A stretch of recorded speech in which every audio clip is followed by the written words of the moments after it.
사람들에게 가장 두려운 일 가운데 하나는 잊혀지는 것입니다. 우리는 자주 방송에서 연예인들의 자살에 대한 이야기를 듣지요. 우리가 누구나 다 이름만 들어도 알 수 있는 최정상의 연예인으로부터 또 무명의 연예인들도요, 그들의 자살로 그들의 생명을 끊기도 합니다. 누구보다도 화려해 보이는 삶을 사는 그들이 무엇이 두려웠을까요? 연예인들은 누구나 자기의 인기가 떨어진 이후를 걱정하고 염려합니다. 지금 인기의 절정에 서 있는 이들조차도 어느 순간 더 이상 대중들이 자신들을 찾아주지 않고, 그리고 매스컴이, 방송이, 드라마가, 영화가 그들을 불러주지 않게 될 때를 두려워하게 마련입니다. 그래서 그들이 쉽게 마약이나 또 약물이나 그리고 도박에 빠지는 이유도 바로 그러한 두려움을 잊어버리기 위함에 있습니다. 그런데 이러한 두려움은요, 잊혀짐에 대한 두려움은 연예인뿐만 아니라 평범한 우리들에게도 있습니다. 더 이상 내가 사람들에게 불려지지 않게 된다면, 사람들이 더 이상 나를 찾아주지 않게 된다면, 이러한 걱정이 누구에게든 있죠. 제가 만났던 한 공무원 시험을 준비하는 형제가 있었습니다. 제가 그에게 그러한 얘기를 한 적이 있어요. 야, 형제야, 너 꿈은 뭐냐? 자기는 형제는 꿈이 뭐냐 그랬더니 이 친구가 그러는 거예요. 자기는 매일 그 지옥철을 타고 막 사람에 끼어서 부대끼면서 지옥철을 타고 출근하는 게 꿈이라는 거예요. 야, 그거는 꿈이 아니라 악몽 아니냐 하면서 제가 웃었더니 이 친구가 하는 말이 제 가슴을 아프게 했습니다. 목사님, 저는 남들에게는 그 악몽 같은 그 출근이 저에게는 바라고 바라는 소망이라는 거예요. 내가 이렇게 공무원 시험만 준비하다가 남들에게 잊혀지게 될까봐 두렵다. 여러분, 그 말이 와닿지 않습니까? 오늘날 수많은 청년들이요, 집에도 가지 못합니다. 명절에도 부모를 찾아가지 못합니다. 왜냐하면 아직 그들에게 내놓을 만한 것이 없기 때문에 그렇죠. 많은 이들이요, 도서관에서 혹은 학원에서 여러분 사람들에게 잊혀짐을 두려워하며 오늘도 여러분들 그렇게 땀 흘리고 있다라는 것이죠. 사람들이 승진을 하고 돈을 벌려 하고 높은 자리에 서려고 하는 그 이유의 깊은 근저에는요, 바로 이러한 두려움에, 잊혀짐에 대한 두려움이 있는 거죠. 그런 자리에 올라서고 그만한 돈을 벌고 그만한 높은 자리에 서게 되면 사람들이 나를 잊어버리지 않을 것이라 얘기하는 거죠. 죽은 후에도 큰 무덤을 만들고 화려한 봉분을 세우고 그리고 묘비를 세우는 거예요. 나를 기억하라는 것입니다. 나를 잊어버리지 말라는 것이죠. 그런데 하지만 여러분, 우리가 다 세상에서 높은 자리 또 혹은 부자 혹은 또 대단한 사람이 될 수 있냐는 거예요. 그렇지 않잖아요. 여러분, 그래서 우리가 오늘 읽은 본문은 우리에게 위로가 되고 힘이 되는 말씀이에요. 하나님이 어떤 분이십니까? 우리가 오늘 읽었던 12장 6절을 다 같이 다시 한번 읽어 보시겠습니다. 우리 12장 6절입니다. 다 같이 읽겠습니다. 참새 5마리가 두 아사리온에 팔리는 것이 아니냐. 그러나 하나님 앞에는 그 하나도 잊어버리시는 바 되지 아니하는도다.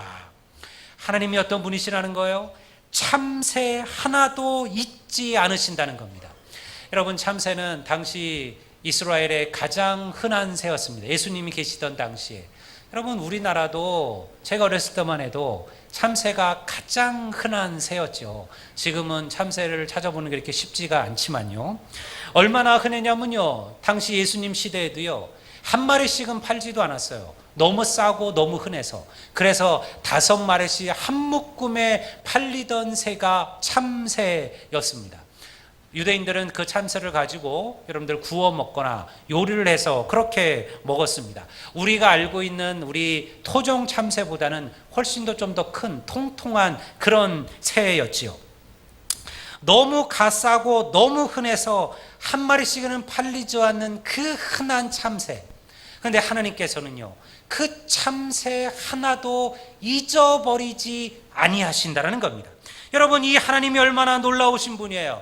여러분, 참새 하나도 잊지 않으시는 하나님께서 하물며 하나님의 형상대로 지음받은 하나님의 자녀들을 잊으실 리가 있겠냐는 겁니다. 하나님은요, 때로 우리는 하나님이 대단한 사람이나 특별한 사람들만을 챙기시는 것은 아닌가 하는 생각을 하기도 하죠.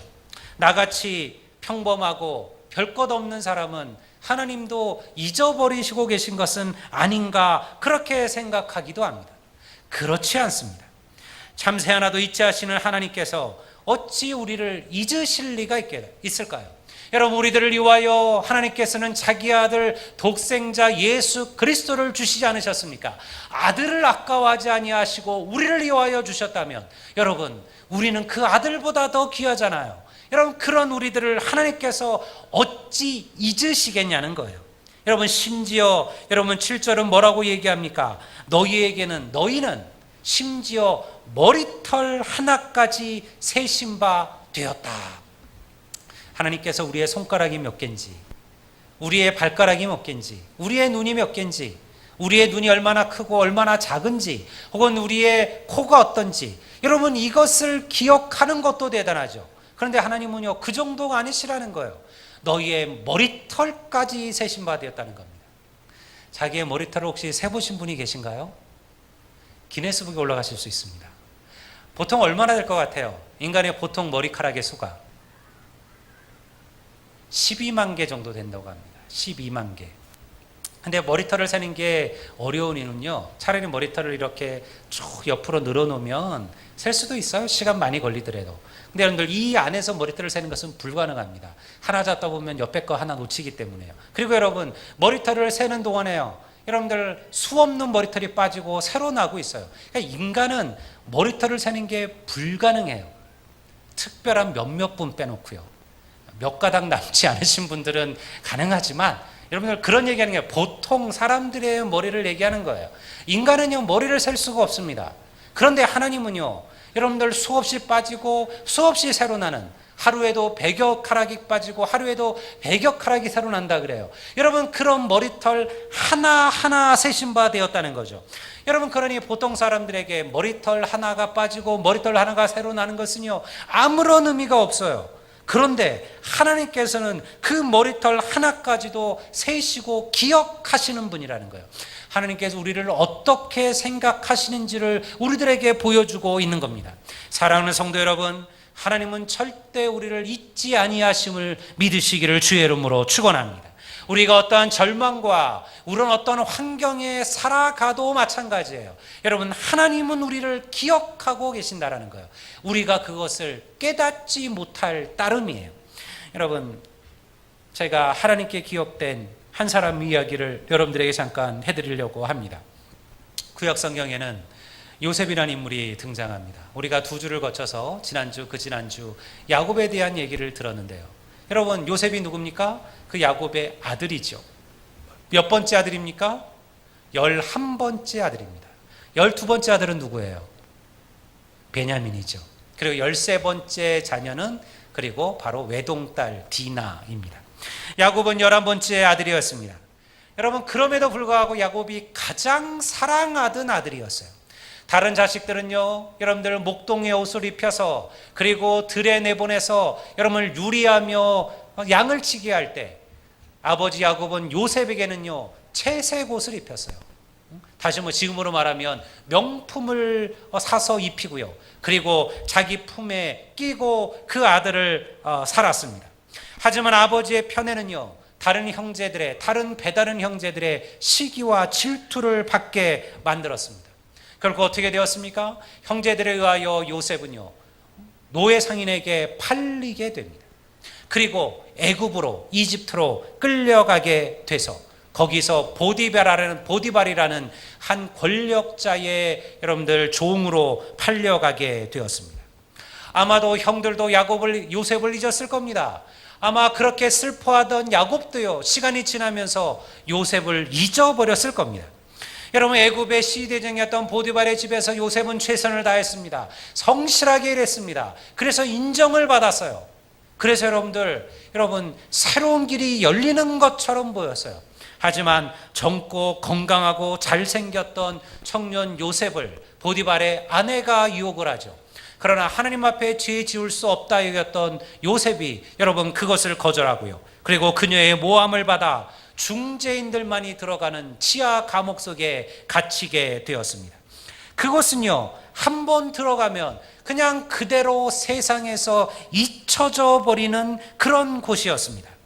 모든 이들이 보기에 요셉은 아마도 잊혀져 버린, 기억되지 않는 그런 사람이 되어버렸습니다. 더 속상한 일도 있었습니다.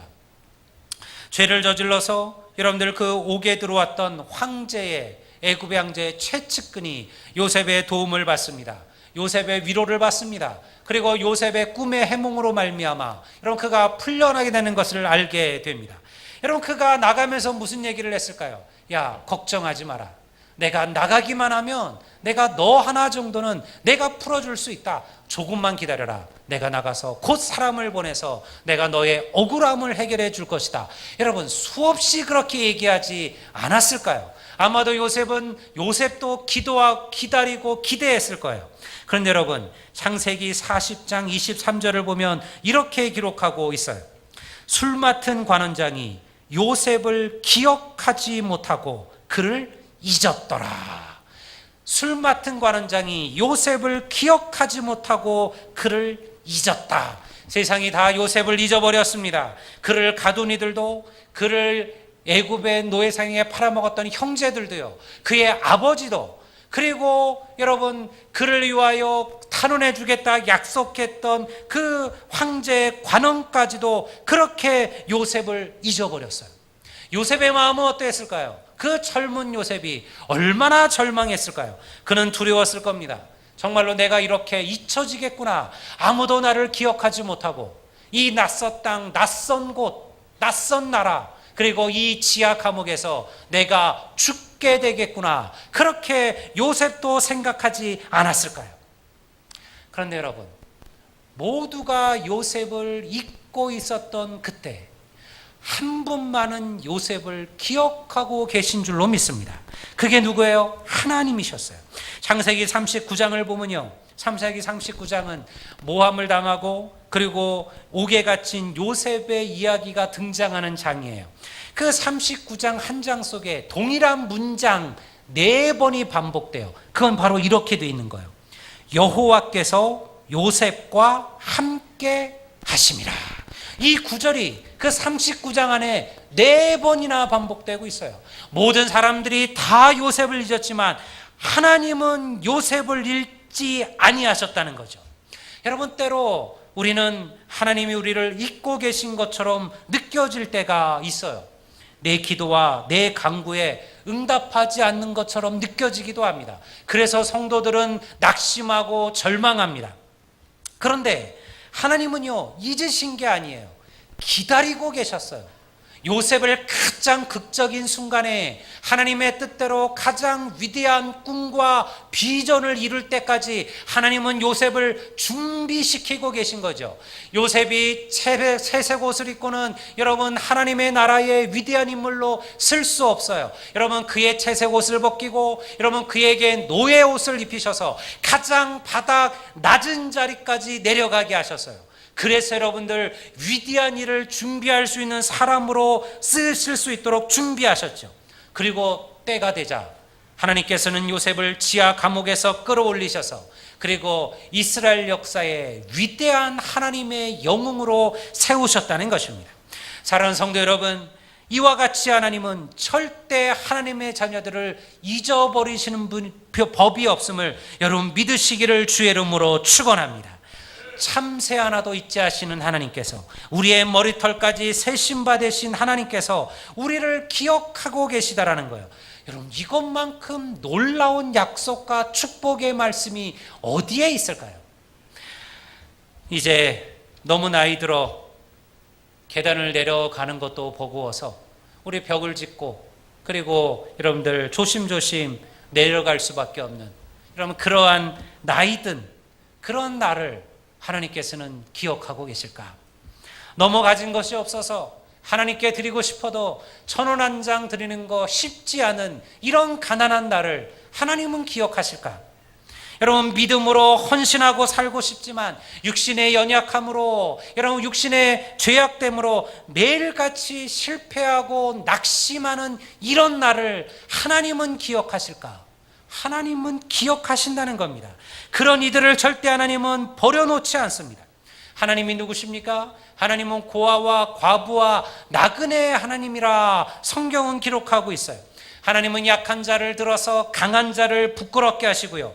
하나님은 가난한 자를 더미 위에서 일으키시며 궁핍한 자를 거름더미에서 들어세워 지도자들, 그의 백성들의 지도자로 세우시는 분이 하나님이시라는 거죠. 여러분, 이런 하나님께서 우리를 알고 계신다는 겁니다. 하나님께서 우리를 기억하신다는 이것보다 더 큰 축복은 없어요. 문제는 뭐예요? 우리가 그 하나님을 잊어버리고 산다는 거예요. 하나님이 우리를 잊으신 게 아니에요. 우리가 하나님을 잊고 사는 거예요. 하나님은 항상 그 자리에 계신데 우리의 눈이 어두워지고 우리의 귀가 어두워져서 하나님을 보지도 못하고 하나님의 말씀을, 음성을 듣지도 못하는 거죠. 말세가 되면 하나님을 찾는 자도 없고 하나님의 이름을 부르는 자도 없다라고 성경은 말씀하고 있습니다. 주님을 기억하지 않고 살아도요, 아무런 문제가 없이 살아가는 우리들이 문제이죠. 더 안타까운 것은요, 믿음의 삶을 살아가면서도 우리는 얼마든지 하나님을 잊어버리고 살 수 있다라는 거예요. 예수 안 믿는 사람들만 주님을 잊고 사는 게 아니에요. 더 문제는요, 예수를 믿는다고 하면서 막상 하나님을 잊어버리고 사는 인생들이 문제예요. 열심히 믿음 생활하고 교회를 다닌다고 해서 교회를 다니지만 얼마든지 하나님을 잊어버리고 살 수 있다라는 것입니다. 저는 저뿐만 아니라 우리 새벽 기도를 하시는 여러분의 우리 성도들도 마찬가지지만요, 저도 하루의 첫 시간을 하나님을 기억하는 일에 투자를 합니다. 제 하루의 첫 시간은 새벽 기도입니다. 새벽 기도가 마치고 나면 어떨 때는 너무 피곤해서 그냥 집에 들어가고 싶을 때도 있지만요, 그러나 여러분들 특별한 일이 아니면 항상 제 방에서 한 40분 정도 말씀을 묵상합니다. 여러분, 제가 하는 모든 설교의 그 본문과 그 토대는 다 그 시간에 잡혀지는 것들이에요. 제가 목회를 시작하면서 사실은 처음에는 두려움이 없었어요. 설교야 이 성경이 이렇게 두꺼운데 이거 가지고 설교 한 편 한 편 하는데 설교 못할 일이 뭐가 없겠냐 생각했는데요, 1년 지나고 2년 지나고 3년 지나고 시간이 지나갈수록요, 설교가 너무 힘들어요. 왜냐하면 한 4, 5년만 지나면요, 웬만한 본문은 다 설교를 했어요. 다 설교를 했어요. 설교할 만한 본문은 다 한 것 같아요. 그러니까 설교를 다시 잡는 게 얼마나 어려운지 몰라요. 근데 여러분들, 그 새벽 시간에 여러분들 제 방에서 말씀을 묵상하는 그 시간에 하나님께서, 성령께서 제 마음을 움직이시고 그리고 그 말씀의 토대를 잡게 하시는 거죠. 왜 그렇게 할까요? 저도 피곤합니다. 여러분들, 저도 연약합니다. 저도 여러분들 신세대라 말할 수는 없지만 저도 여러분들 일찍 자지 못해요. 이거 하고 저거 하고 이러다 보면 보통 12시가 넘어서 잠을 자게 됩니다. 그리고 여러분들 5시 새벽 기도하는 게 때로는 그렇게 쉽지 않아요. 그런데 여러분들 왜 그렇게 할까요? 여러분, 우리는 연약하고 죄악 중에 사는 인생들이에요. 의도적으로라도 하나님을 기억하지 않으면 우리는 하나님을 잊어버리게 돼요. 여러분, 하루의 삶을 사셔보셨잖아요. 어떻게 사시던가요? 하나님 기억하며 살았습니까? 여러분, 대부분의 날들은요, 너무 바쁘고 너무 분주하고 너무 정신없고 혹은 여러분들 더 재미있는 세상의 것에 우리의 마음을 뺏겨서 하나님 까마득하게 잊어버리고 살아가요. 그게 보통 우리들의 모습이에요. 우리들의 모습이에요. 옛날 분들은요, 그렇게 분주하지 않았습니다. 저는 지금도 그렇게 생각해요. 왜 옛날 우리 나이든 우리 부모님들, 할머니들, 어르신들은 어떻게 그렇게 매일같이 성경을 붙들고 살았을까? 왜 가기만 하면 성경책을 그분들은 읽고 계셨을까? 스마트폰이 없었거든요. 텔레비전이 없었거든요. IPTV가 없었어요. 인터넷이 없었어요. 여러분, 그때는요, 다른 즐거움이 없었어요. 하나님 말씀 있는 게 가장 쉬웠어요. 그리고 그거밖에 없었어요. 근데 여러분, 우리는 어떻습니까? 너무 재밌는 게 많아요. 너무 즐거운 게 많아요. 여러분, 조금만 놓치면요, 저도 마찬가지예요. 딴 거 안 하면요, 제 손에 스마트폰이 잡혀요. 여러분, 그렇기 때문에 의도적으로라도 여러분들 시간을 내고 마음을 내어서 하나님을 기억해야 된다는 거예요. 여러분, 이것은 제 얘기인가요? 우리 모두의 이야기입니다. 여러분들의 하루하루의 삶을 잘 들여다보십시오. 내가 하나님을 기억하며 하루를 살아가는가? 내가 내 삶 속에 내 입술에 말씀을 묵상하고 말씀이 기억되는가? 내가 세상의 노래를 부르는 것보다 하나님의 찬양을 부르는 일에 내가 힘쓰고 살아가는가? 여러분, 그렇지 않다면 여러분, 우리는 예수를 믿으면서도요, 하나님을 잊고 살아가는 거예요. 여러분, 하나님을 의식하지도 않고 하나님을 기억하지도 않는 삶은 하나님을 잊어버리고 사는 삶과 다를 바가 없다라는 것입니다. 하나님을 잊어버리면 뭐가 문제가 생겨요? 우리의 예배가 형식이 돼요. 매일같이 예배를 나오지만요, 그 예배가 그저 습관이 되고 형식이 되어버리는 거예요. 예배에 감동도 없습니다. 예배에 찔림도 없습니다. 여러분, 예배에 벅찬 여러분들 성령의 역사도 없습니다. 그저 왔다가 돌아가는 거예요. 여러분, 하나님을 우리가 잊어버렸기 때문에 그렇습니다. 예배의 감격이 사라지게 되면요, 하나님을 잊어버리게 되면 우리의 봉사와 우리의 헌신이 일이 되고 의무가 되어지는 거예요. 기쁨으로, 은혜로 감당하지 못하고요, 여러분, 그것이 우리를 힘들게 하는 작업이 되어져 버린다라는 거죠. 감사와 기쁨이 사라져 버리게 됩니다. 여러분, 그렇다면 우리가 어떻게 이 주님을 다시 회복하고 우리가 주님을 다시 기억할 수 있을까요? 하나님께로 돌아오는 것은요, 마음을 다하여 하나님을 찾고 구해야만 합니다. 하나님의 사랑을 깨닫고 그분의 사랑 안으로 들어오셔야 됩니다. 여러분, 하나님께서 나를 얼마나 사랑하는지를 매일같이 고백하시며 사셔야 됩니다. 하나님을 기억하는 것은 간단합니다. 이스라엘 백성들에게 하나님께서 하나님을 어떻게 가르쳐 주셨어요? 나는 너희들을 애굽의 종되었던 자리에서 구원하여 낸 너희의 하나님 여호와라. 여러분, 이것이 하나님께서 이스라엘 백성들에게 가르쳐 주신 하나님의 이름이에요. 나는 너희를 애굽의 종되었던 자리에서 구원하여 낸 너희의 하나님 여호와라. 하나님께서 나를 위하여 행하신 일이 무엇인지를 계속 묵상하고 계속 생각하라는 거예요. 그게 하나님을 잊어버리지 않는 일들이에요. 여러분, 어떻게 여기까지 오셨습니까? 이런저런 이유로 이 자리에 오셨을 겁니다. 누군가의 전도로, 혹은 부모님 때문에, 친구 때문에, 여러 사람들의 권유로 여기까지 왔을 겁니다. 여러분, 어떻게 여러분의 인생의 길을 걸으셨습니까? 분명히 시련도 있고 환난도 있으셨겠죠. 여러분들 다 이야기하지 않아도 여러분 60, 70의 인생을 사셨다면 그 인생에 얼마나 많은 삶의 장애와 여러분들 무게들이 있었을까요? 그러나 돌아보십시오. 여러분, 하나님께서 나와 함께 하셔서 오늘 내가 이 자리에 서 있는 줄로 믿습니다. 이것이 하나님을 기억하시는 거예요. 하나님을 구하십시오. 하나님의 마음을 찾으십시오.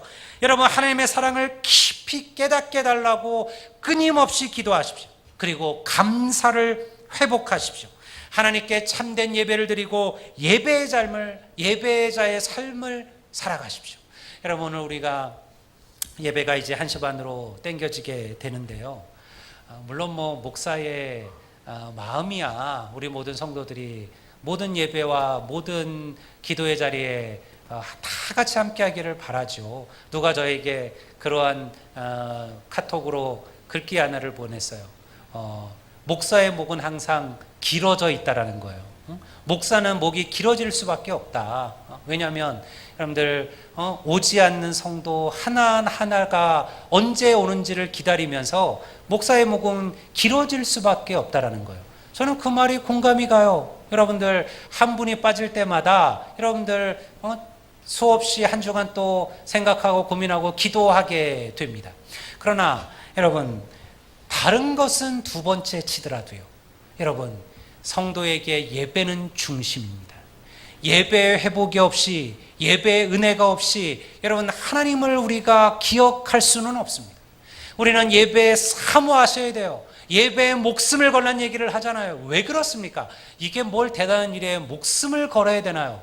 목숨 걸어야 돼요. 여러분, 예배야말로 우리가 하나님을 만나는 가장 중요한 시간이기 때문에 그래요.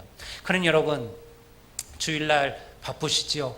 여러분들 빨리 돌아가셔서 이것저것 또 하고 싶고, 여러분 여러 가지 여러분들 주원 일도 하시고 싶은 마음들이 있으실 겁니다. 그러나 여러분, 주님을 기억하십시오. 조금만 더 하나님의 전에 있기를 사모하십시오. 여러분, 우리가 여러분들 마치 이것이 지겹고 힘들어서 빨리 집에 돌아가야지 이런 마음으로 예배했어야 되겠습니까?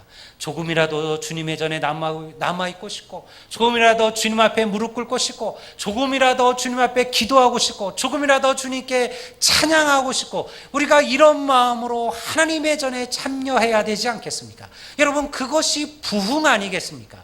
진정한 부흥은요, 바로 예배의 부흥인 거예요. 저는 우리 아들리안 교회가 이런 교회가 되기를 바랍니다. 나를 구원하신 주님의 은혜를 기억하며 살아가는 성도들이 넘치게 되기를 바라고요. 병들고 약하고 가난한 자들에 대한 긍휼을 잊지 않는 성도들로 넘치기를 바라고요. 어떠한 절망과 환난 속에서도 여러분들 나를 잊지 아니하시고 기억하시는 그 하나님의 은혜를 감격하며, 그리고 죽어가는 영혼들에게 내가 받은 그 은혜와 그 감격을 전하며 살아갈 수 있는 우리 모든 하나님의 자녀들, 주의 백성들이 되시기를 주의 이름으로 축원합니다.